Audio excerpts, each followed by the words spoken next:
Hey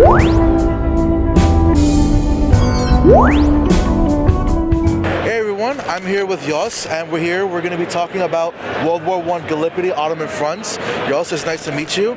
Likewise.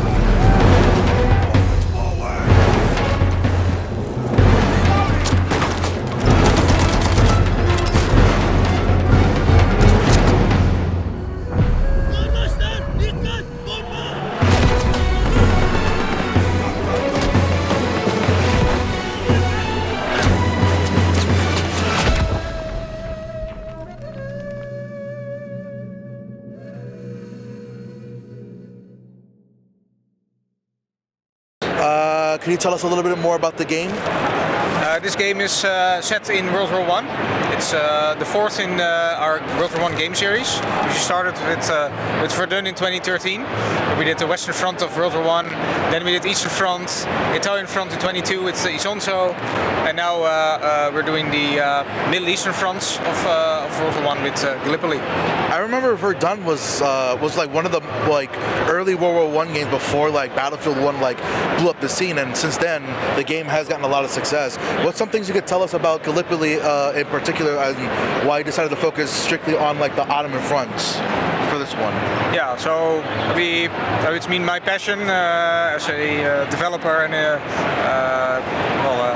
history buff to recreate forgotten battlefields, forgotten pieces of history. That's the reason why your studio exists. So we try to go from front to front to really dive deep into the particularities of those of the fronts. So the fourth game being Gallipoli, set in the Middle East, set at the Gallipoli campaign, is being part of that.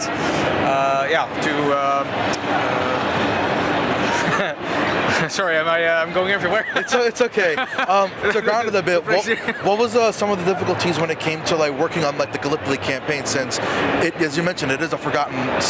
For many people, it's a forgotten front, and sometimes for once it is a forgotten war in some ways. Correct. What was some challenges when it came to working on the Gallipoli campaign? Yeah, there's not a lot of material written about some of the battles, so we try to cover the entirety of the Middle Eastern front. Not just the Gallipoli campaign itself is fairly well known, written about. There's a lot of trench maps, quite in detailed. Particularly Australians, but also in Turkey, it's their national moment. It's a bit of their 4th of July, so to say. It's really their national building moment for both of those nations. A lot of material available. The other areas, the Mesopotamian front, for instance, the Tigers campaign, less so. So that's where not a lot of written material photos exist. So that's a lot of challenging to find to make that accurate.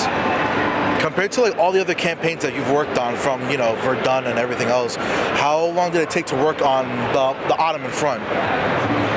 This took about 3 to 4 years in total. So we started roughly from when the previous game ended or was launched. Then of course we have a very long life ops for Isonzo. Our previous games, we tried to start off with the biggest battles, and then chronologically work our way through the war. So that's what we did for Isonzo, for instance. We did the biggest battles first, and then we spread in the extras and on the side. Yeah, and in the course of 3 years, added 9 more large maps, lots of weapons to it. So grew the content quite a bit at the end. Really expand the game, and we've planned to do the same here. So we cover quite a bit. But yeah, balancing that out with working on the new game slowly, while also as a small studio developing and expanding the old game. And so there's two things we're working on at the same time. What would you say is the most fun thing that you worked on from beginning to end? What's been the thing that's has gotten you the most excited when it came to working on this? I think with this game, because we're building on top of the base of the older games, it's really iterating, is the gunplay, particularly the machine guns, how they operate. They really feel a lot better than the previous game. But the gunplay as a whole is really one of the pinnacles of what we do. Really, our game is really focused on the military simulation and arcade blend.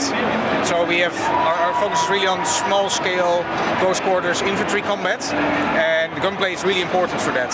So we really emphasize that. You play in 50-player multiplayer battles. So yeah, really that emphasis on good gunplay, making it better and better with each game we release. So that's it's been really fun to see that evolve.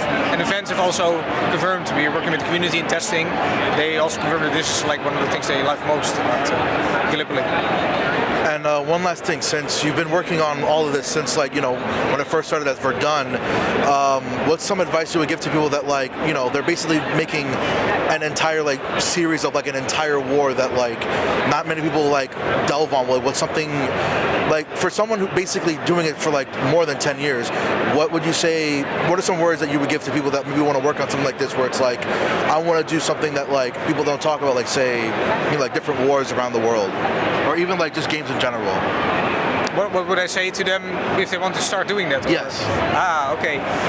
Well, we started small, so when we started with 3 people, we just, it was a different market, but there's always opportunities for, if you start small and then work your way from there and make it bigger and bigger. We're always very conservative in putting the next step on the studio, not to grow too big, scale up too much, but work within our means and grow from there. I think there's that, but I think particularly to the historical aspect, there's value in the product despite how good of a game it is, because it is also an educational value to it.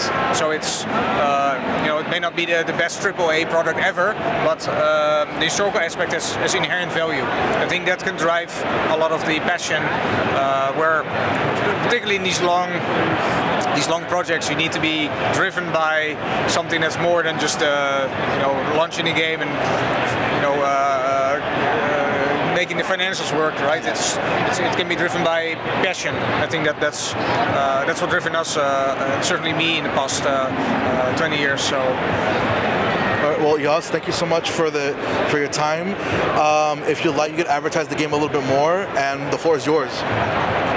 Right, so yeah, if you want to join the Middle Eastern front of World War I, join Gallipoli.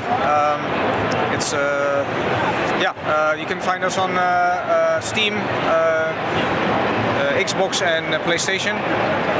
It will be full crossplay, so it will be wishlistable on all of those platforms, and go look us up. All right, thank you so much for your time, and we'll see you in the next one.